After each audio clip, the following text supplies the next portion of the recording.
Assalamualaikum warahmatullahi wabarakatuh. Shalom, Om Swastiastu, nama budaya dan salam kebajikan.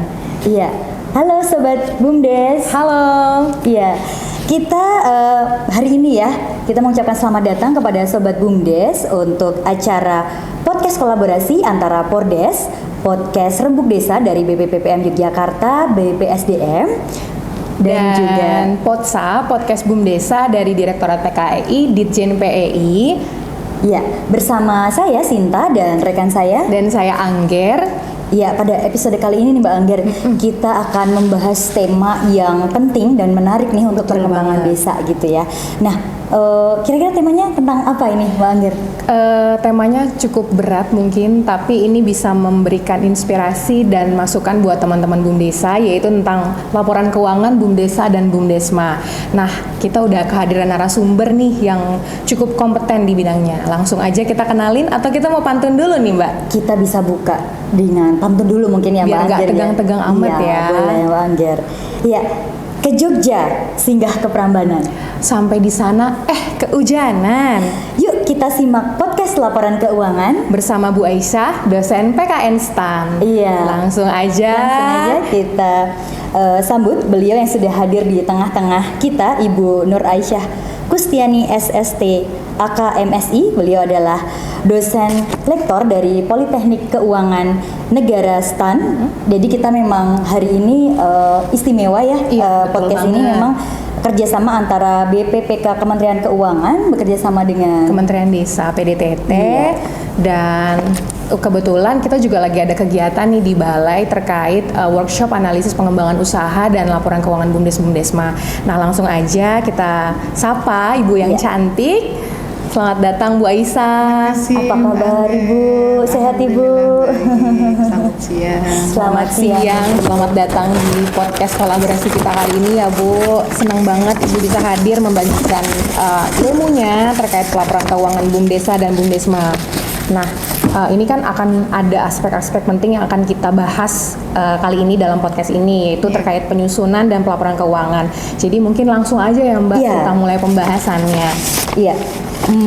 Supaya mempercepat waktu juga ya Bu Aisyah ya, kita langsung saja. Mungkin untuk yang pertanyaan yang pertama ini ya Bu, bisa dipelajari juga lah oleh sobat-sobat BUMDes yang ada di rumah maupun ada di instansinya masing-masing. Yang pertama, kira-kira ini Bu Aisyah, pentingnya pelaporan keuangan bagi BUMDes ya. Itu kalau kita merunut pada keputusan Menteri Desa di nomor 136 di tahun 2022 itu, kira-kira pentingnya apa ya Bu pelaporan BUMDes ini keuangan? Jadi laporan keuangan secara umum itu adalah sebenarnya bahasa komunikasi Mbak Sinta. Seperti kita ngobrol dengan orang lain gitu ya. Sebenarnya laporan keuangan itu mengkomunikasikan apa-apa saja yang sudah dilakukan BUMDes kepada pihak-pihak lain yang berkepentingan.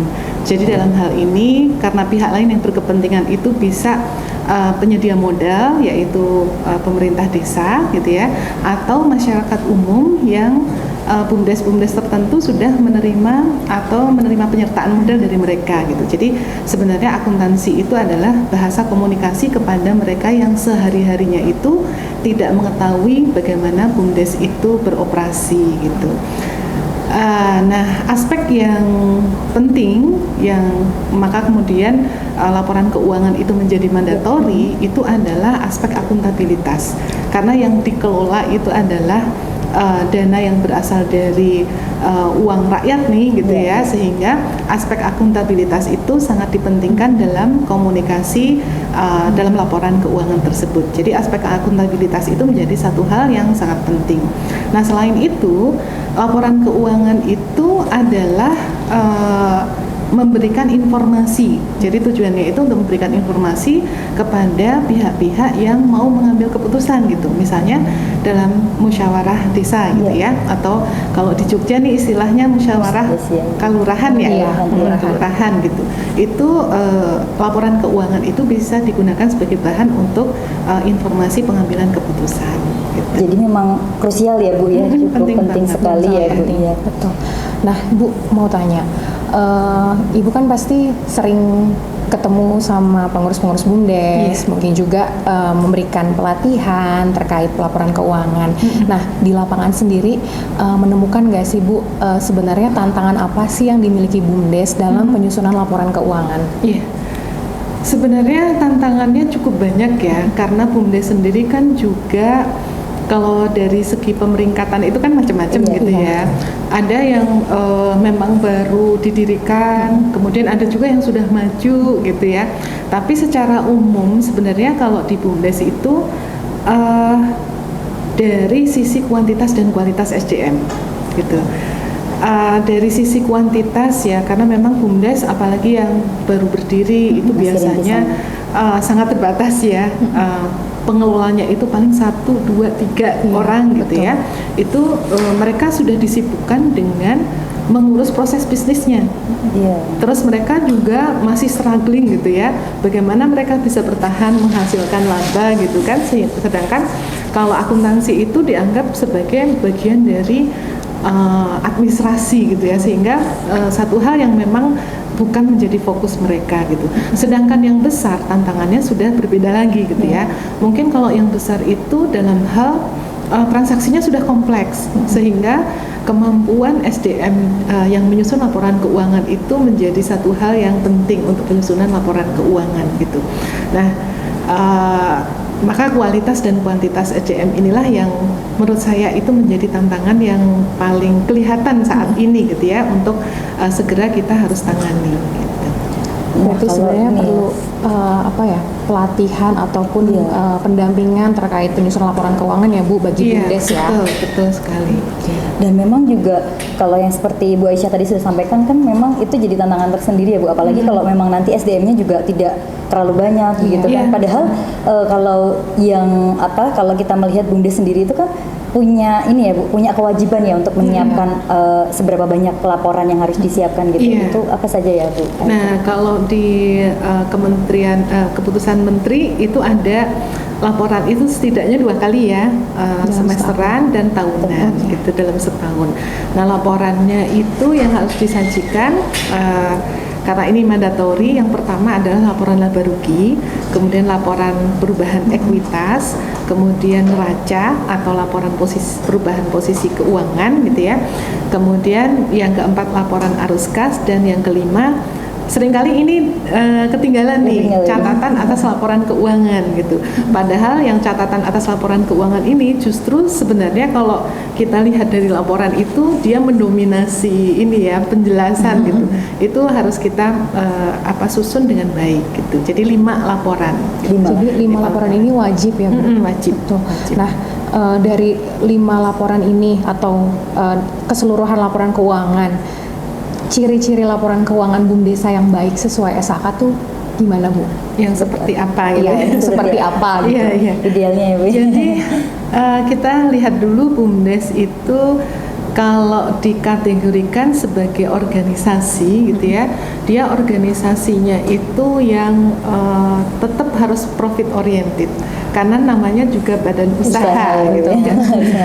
Jadi dia harus profit oriented. Nah, di Indonesia untuk badan usaha yang tujuannya untuk profit itu standarnya itu diatur dalam standar akuntansi keuangan. Nah, standar akuntansi keuangan di Indonesia itu ada 4 ya. Yang pertama adalah standar akuntansi untuk EMKM. Kemudian, standar akuntansi EMKM ini untuk entitas bisnis yang masih dalam kategori EMKM atau UMKM dalam bahasa undang-undang ya, yaitu yang omsetnya itu masih di bawah 50 miliar. Nah, kemudian standar yang kedua adalah SAK atau standar akuntansi keuangan untuk entitas tanpa akuntabilitas publik. Hanya saja standar ini memang akan diganti tanggal 1 Januari 2025 dengan standar akuntansi entitas privat. Nah, yang entitas privat ini diperuntukkan untuk entitas yang tidak mencari modal dari publik, gitu. Nah, yang ketiga adalah SAK umum. SAK umum ini untuk perusahaan yang mencari modalnya itu dari pasar modal.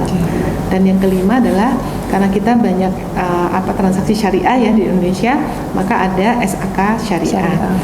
Nah, kalau dilihat dari 4 pilar standar akuntansi keuangan di Indonesia ini, kalau menurut saya BUMDes itu kebanyakan masih dalam kategori usaha kecil menengah. Sehingga yang diacu adalah SAK EMKM. Tetapi tidak menutup kemungkinan nanti BUMDes ketika sudah berkembang, misalnya omsetnya sudah di atas 50 miliar, dia sudah tidak boleh menggunakan SAK ini gitu. Sehingga harus menggunakan SAK etap atau SAK entitas privat yang per 1 Januari 2025. Yang lebih kompleks dan detail. Iya. Nah, tetapi BUMDes sebenarnya tidak perlu khawatir. Kenapa? Karena pedoman yang ditetapkan di dalam Kepmendes itu sudah didasarkan pada standar akuntansi yang memang sudah dipilihkan tepat untuk BUMDes gitu. Jadi asal BUMDes itu mengikuti pedoman itu, insya Allah sih sudah sesuai dengan standar gitu. Jadi laporan keuangan yang seperti apa yang sesuai standar, yang ikuti pedoman itu gitu. Jadi tinggal mengikuti. Tinggal mengikuti sesuai dengan Kepmen itu ya, kan sudah ada panduan penyusunan laporan keuangan ya. Jadi sebenarnya teman-teman BUM Desa lebih mudah gitu ya Bu. Dan di situ pun juga sangat detail ya, bahkan sudah disediakan daftar akun gitu ya, sudah disediakan misalnya untuk aset itu ada estimasi masa manfaat aset dan sebagainya yang diperlukan oleh BUMDes untuk menyusun laporan keuangan sudah tersedia di dalam pedoman tersebut.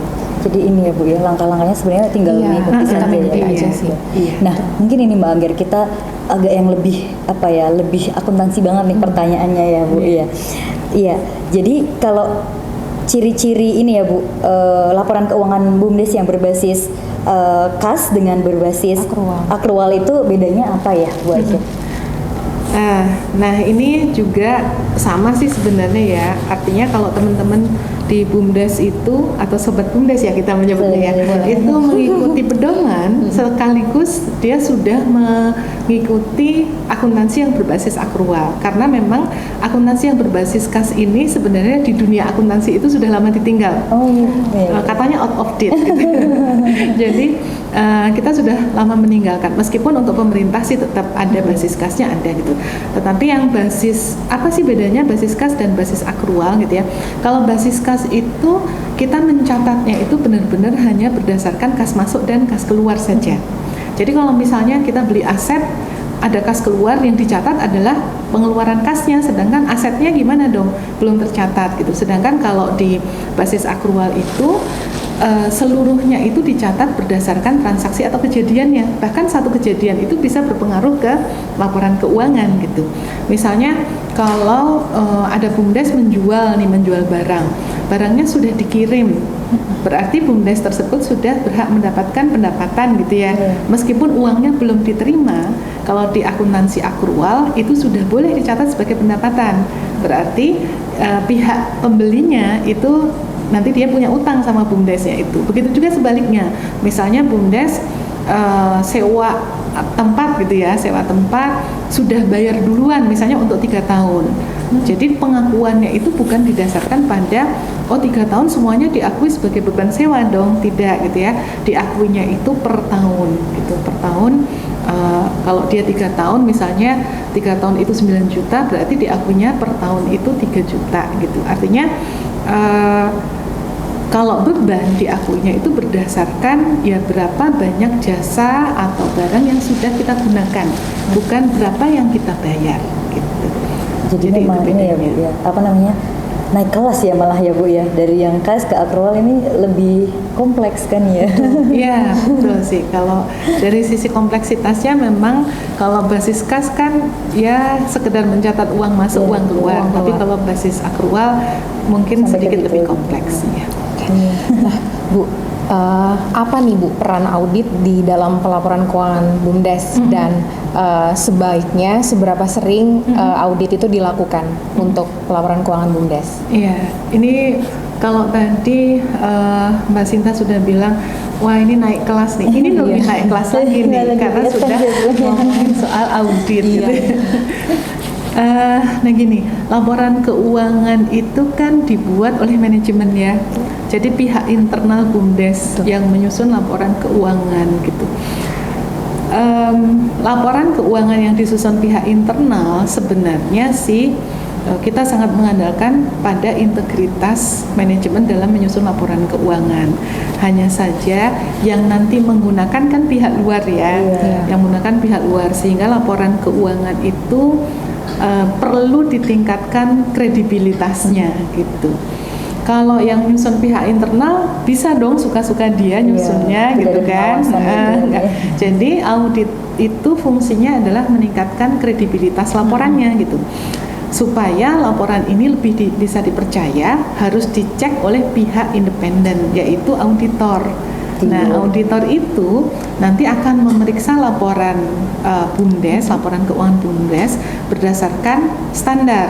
Tapi kan standar tadi sudah diterjemahkan dalam pedoman menurut Kepmendes gitu ya, sehingga auditor akan ngecek nih kesesuaian laporan keuangan yang disusun oleh BUMDes itu dengan keputusan Menteri Desa itu gitu. Itu yang jadi pedoman, karena sudah dipastikan pedomannya itu sudah sesuai dengan standar akuntansi keuangan yang berlaku. Nah, jadi fungsinya audit itu untuk meningkatkan kredibilitas dari laporan keuangan supaya ada kontrol juga. Iya, betul. Kemudian berapa lama atau berapa sering gitu ya? Audit itu nggak usah sering-sering karena orang di audit itu nggak nyaman ya, kan diperiksa oleh pihak lain gitu ya, terus ditanya-tanya itu pasti nggak nyaman. Jadi karena yang menjadi objek audit adalah laporan gitu ya, jadi laporan yang diaudit itu hanya laporan tahunan saja. Jadi setahun sekali itu audit dilakukan gitu. Kecuali memang ada indikasi yang lain, misalnya kecurangan, itu bisa dilakukan kapan saja. Tapi kalau untuk audit keuangan atas laporan keuangan itu hanya sekali setahun. Iya, betul. Berarti teman-teman BUMDesa sebenarnya nih Mbak udah dikasih panduan untuk penyusunan laporan keuangan, kemudian kalau dilakukan audit sebenarnya auditor itu sudah mengacu pada panduan itu ya. Betul. Jadi sebenarnya lebih enak dan dipermudah juga gitu. Jadi nggak usah khawatir juga sih kalau di audit, sebenarnya kan nyusunnya juga sudah sesuai dengan pedoman gitu ya. Jadi sobat BUMDes yang laporan keuangannya itu diaudit itu nggak usah khawatir. Dan saya kira untuk sekarang ini karena memang audit itu memerlukan biaya juga gitu ya. Itu perlu dipertimbangkan juga sih apakah BUMDes ini sudah perlu diaudit atau tidak gitu. Jadi kapanpun dibutuhkan itu emang harus dilakukan, tapi juga jangan sering-sering gitu ya. Kecuali nanti sudah sifatnya mandatori. Jadi yang misalnya omsetnya sekian udah wajib diaudit gitu ya. Sekarang sebenarnya sudah ada di dalam peraturan perundang-undangan bahwa laporan keuangan itu diaudit, tapi untuk pelaksanaannya saya kira juga harus melihat tadi kemampuan keuangan BUMDesnya. Nah, karena tadi Bu Aisyah juga sudah menceritakan kekompleksan ini ya pelaporan, penyusunan segala macam gitu. Nah, itu kan pasti juga para pengelola BUMDes sendiri kan pasti dibantu sebuah aplikasi ya Bu yang untuk memudahkan pelaporan ya. Nah, yang perlu kita tahu mungkin apakah harus menggunakan aplikasi dari PK Instan yang disediakan oleh PK Instan sendiri atau bagaimana Bu? Iya. Jadi Politeknik Keuangan Negara STAN itu kan sebenarnya seperti perguruan tinggi yang lain ya. Artinya kami punya tugas untuk pengabdian kepada masyarakat gitu, sehingga kita berusaha di bidang keilmuan kita gitu ya Mbak Angger ya, itu menyediakan fasilitas untuk BUMDes untuk menyusun laporan keuangan. Tapi apakah wajib menggunakan itu? Tidak gitu ya, karena itu cuma alat bantu gitu. Yang tadi kita sudah bahas di awal, tantangannya kan SDM-nya kan terbatas gitu ya.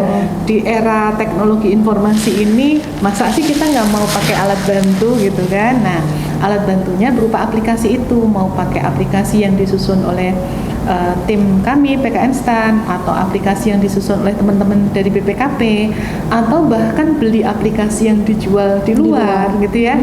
itu ya monggo-monggo saja gitu, karena itu tadi sebenarnya pembangun aplikasinya juga saya kira sudah menyesuaikan dengan standar akuntansi yang berlaku gitu. Jadi nggak perlu khawatir memang harus pakai aplikasi ini. Cuma keunggulannya kalau yang dari Politeknik Keuangan Negara Stan itu kan gratis, terus bisa dikembangkan sendiri gitu dan mudah dalam pengoperasiannya. Walaupun ada keterbatasan juga kalau BUMDes yang sudah besar, transaksinya sudah banyak, itu barangkali perlu dipikirkan aplikasi yang mungkin lebih advance gitu. Ya.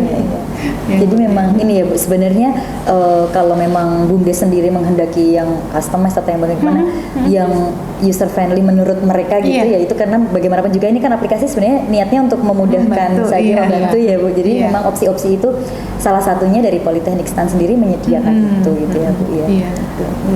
Nah Bu, kalau tadi kan kita udah ada aplikasi pelaporan keuangan yang memudahkan BUMDes juga nih sebenarnya buat menyusun laporan keuangannya gitu ya Bu.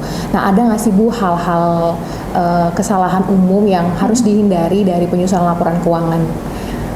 Iya, kalau yang saya lihat ya selama berinteraksi dengan sobat BUMDes nih gitu ya,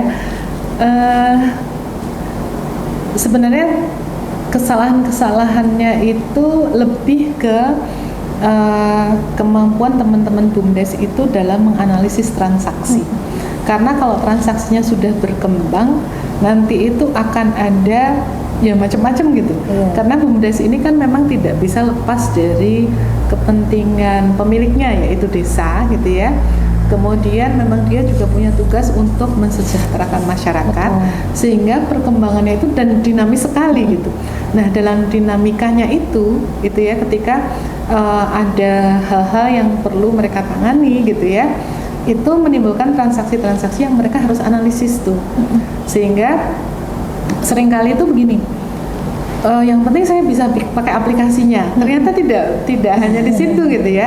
Karena untuk menganalisis, kalau ada kejadian begini atau transaksi begini, ini harus masuk ke aset atau masuk ke liabilitas atau ini pendapatan apa bukan ya, itu ternyata perlu kemampuan untuk analisis. Jadi titik pentingnya sebenarnya di analisis itu, dan itu yang kalau menurut saya masih sering menjadi masalah gitu ya ketika menganalisis ternyata tidak tepat, sehingga ketika pencatatannya pun itu tidak tepat gitu. Jadi itu yang harus dihindari ya Mbak Anggia ya. Perlu analisis ya, maksudnya kemampuan analisis untuk membaca apa terkait penyusunan laporan keuangan ya Bu ya. Betul. Kalau menurut Bu Aisyah sendiri nih ya, kira-kira cara BUMDes ini untuk menyusun anggaran dan pelaporan penggunaan dana yang lebih efektif dan efisien itu seperti apa ya Bu? Iya, oke.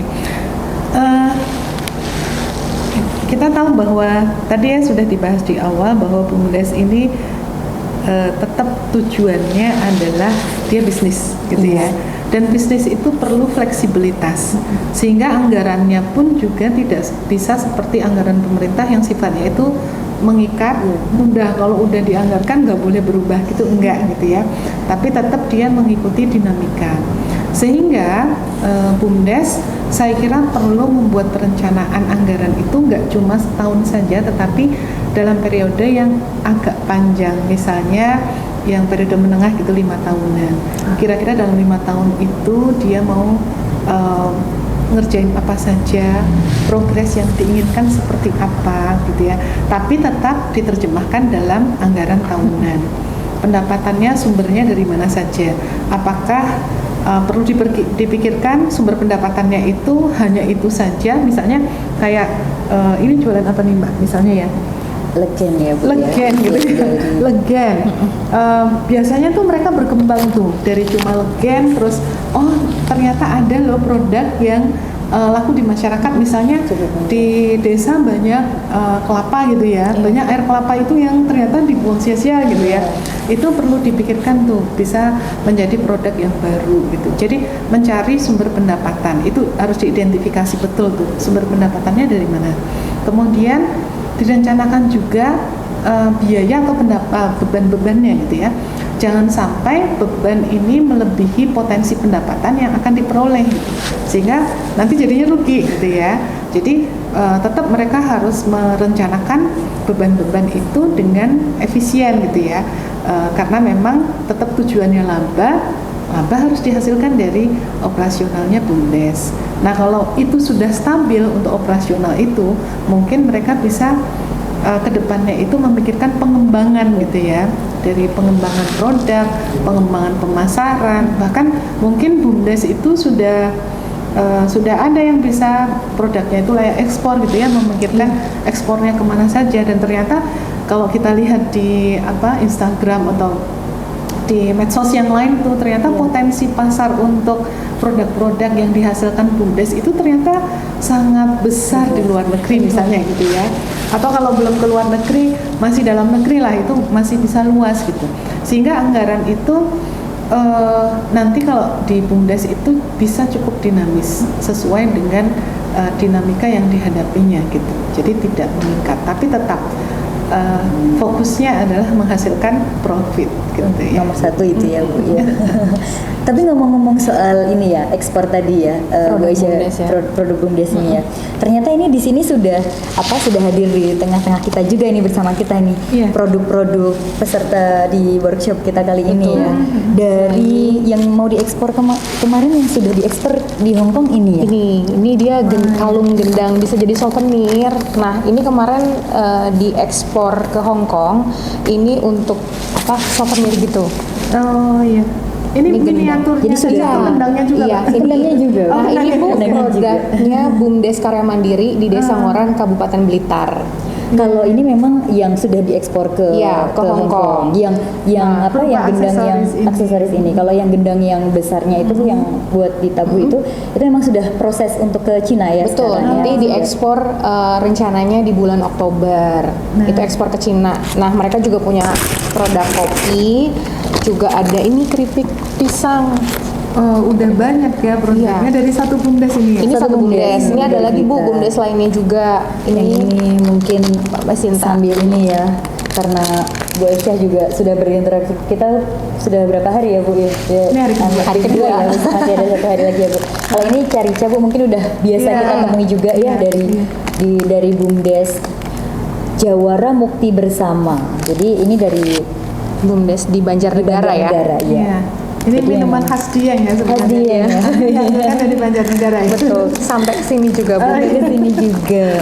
Ini kemudian ada yang tadi Legen Cubung. Legen Cubung. Ini dari BUMDes Binangun Jati Unggul. Ternyata nggak cuma ini aja, tapi ada juga beras juga dari Kabupaten Kulon Progo ini, satu dengan Legen juga. Beras ini Bu, beras Jati Unggul ya. Ada kemasan yang 2,5 kg, ada yang 5 kg, ada yang macam-macam, dan sudah kerjasama dengan Bulog juga, udah kirim cukup banyak juga, bertonton juga. Jadi sebenarnya kita bisa konsumsi produk-produk BUMDes ya. Iya. Nah, yang seperti ini maksud saya Mbak. Jadi pengembangan ketika menyusun anggaran tadi, BUMDes itu harus memikirkan sumber pendapatan sebanyak-banyaknya ya. Dan ternyata kata teman-teman sobat BUMDes, kalau sudah terjun di bidang usaha tertentu itu ternyata mereka banyak pemantik gitu ya. Banyak ide-ide yang akhirnya keluar. Oh ternyata bisa begini, bisa begitu gitu ya. Jadi ada quote yang sangat bagus tuh dari sobat BUMDes kemarin ya. 1000 kali jatuh tetap harus nyari jalan untuk bangkit gitu. Jadi memang tantangannya banyak gitu ya dalam hal menyusun anggaran dan sebagainya gitu ya. Tapi saya kira teman-teman BUMDes ini tetap mereka tangguh kok mengelola. Semangat ya Bu ya, memang jiwa-jiwa yang tidak mudah putus asa gitu kalau sobat BUMDes ini. Betul. Nah, balik lagi nih Bu ke tentang penyusunan pelaporan keuangan gitu ya Bu.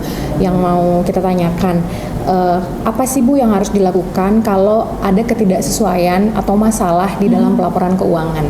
Iya. Jadi laporan keuangan itu kan buatan manusia ya.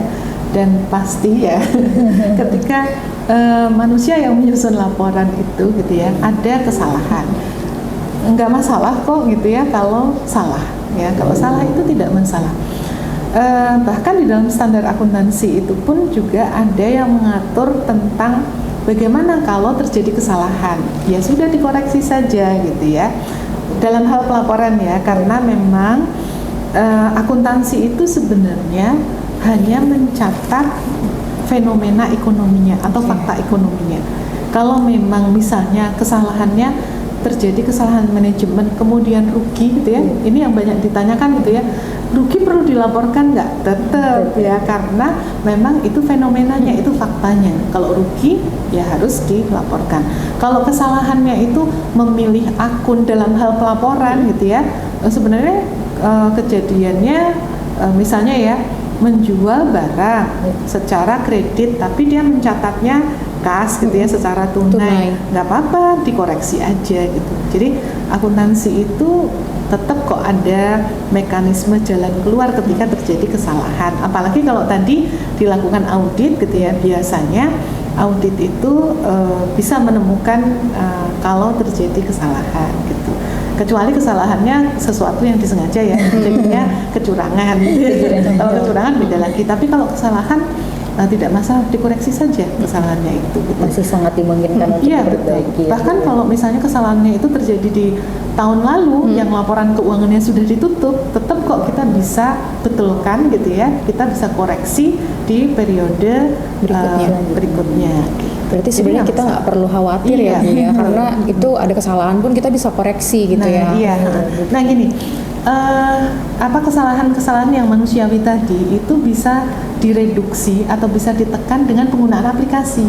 Karena aplikasi itu kan memang banyak penyeragaman ya, akunnya seragam, kita nggak usah nulis sendiri, kita tinggal memilih kode gitu ya, sehingga bisa menghindarkan kesalahan-kesalahan yang sifatnya kesalahan manusiawi gitu.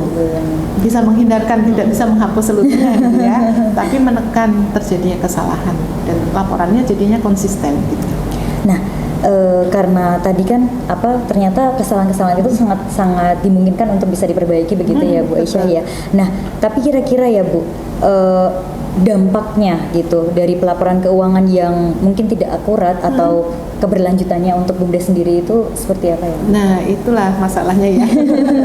Jadi kalau kesalahannya itu yang terjadi kesalahan yang material, kan tadi kita sudah bahas bahwa laporan keuangan BUMDes itu akan digunakan oleh misalnya gitu ya, pemerintah desa dalam mengambil keputusan atau musyawarah desa ya dalam hal mengambil keputusan terhadap BUMDes tersebut gitu ya. Kalau data yang kita sajikan itu tidak akurat, tadi Mbak Sinta menyebut akurat itu ya. Iya. Kalau tidak akurat ya jadinya bisa saja pengambilan keputusannya menjadi salah gitu.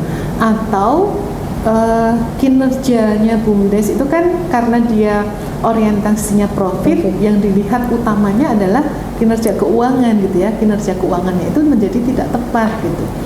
Nah bisa ini yang serem gitu ya, kalau dia terus-menerus seperti itu pengambilan keputusannya enggak benar gitu ya, bisa-bisa nanti BUMDesnya ini enggak ketahuan nih kinerja keuangan yang sebenarnya gitu ya, dalam jangka waktu panjang bisa mengganggu keberlangsungannya gitu. Itu yang agak berbahaya sih gitu ya. Jadi ini gap ya Bu, nanti ini ternyata laba atau rugi gitu ya, karena misinya rotasi ya, karena nggak akurat. Iya. Ya, jadi Bu, mungkin ini jadi pertanyaan terakhir nih Mbak, terkait gimana sih BUMDes dapat melibatkan masyarakat dalam proses pelaporan keuangan, itu gimana Bu? Mungkin ini jadi pertanyaan terakhir ya Mbak Sinta sebagai pertanyaan penutup. Meskipun tadi SDM di BUMDes mungkin nggak banyak, tapi tetap laporan keuangan itu adalah tanggung jawab manajemen. Jadi boleh nggak melibatkan masyarakat umum ya untuk menyusun laporan keuangan? Ya boleh sih. Misalnya nih kalau di Jogja atau di daerah-daerah lain itu kan mungkin banyak perguruan tinggi ya, banyak mahasiswa yang KKN, KKM gitu ya, atau dosen yang melakukan pengabdian, itu boleh dibantu.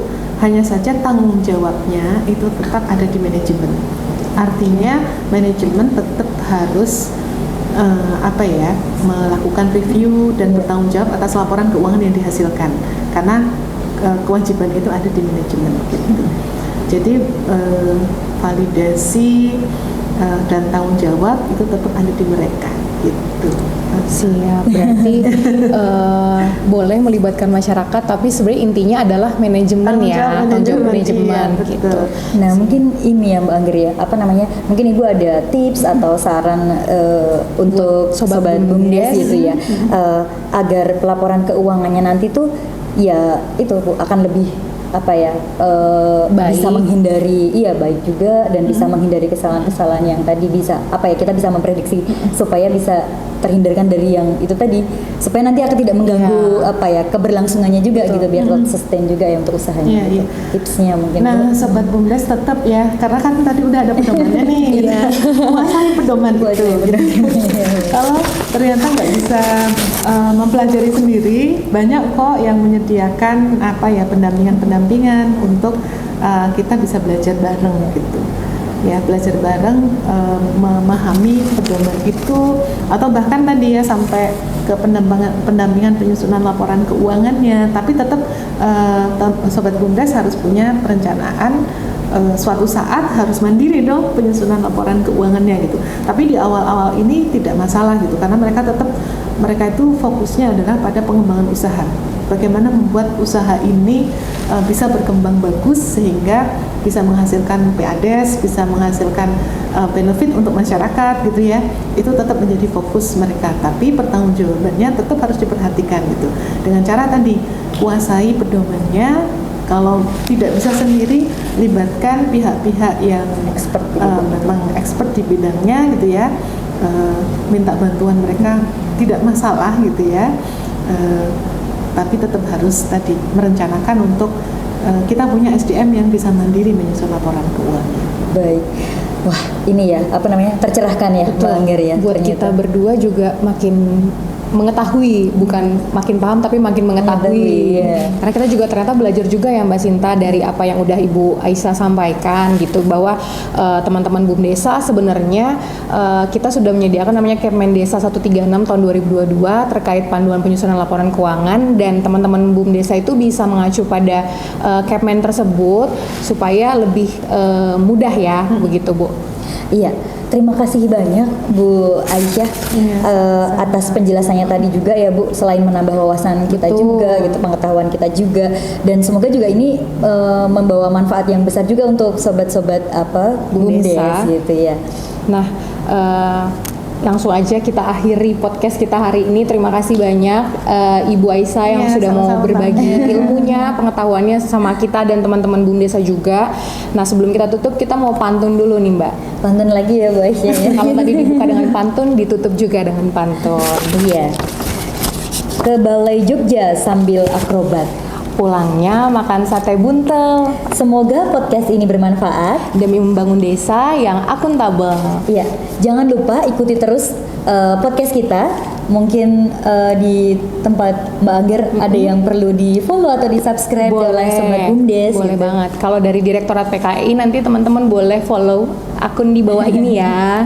Dari Iya. Mbak mungkin. Iya, dari BPPM Yogyakarta juga teman-teman juga bisa mengikuti sosmed kami ya dari YouTube, Instagram, TikTok dan Twitter segala macam, Facebook di sini. Iya. Itu saja, mungkin jangan lupa follow, subscribe dan segala macam untuk mengikuti Perkembangan desa. Iya. Terima kasih banyak terima dan kasih. sampai jumpa lagi Sobat BUMDes. Terima kasih banyak Bu Aisyah.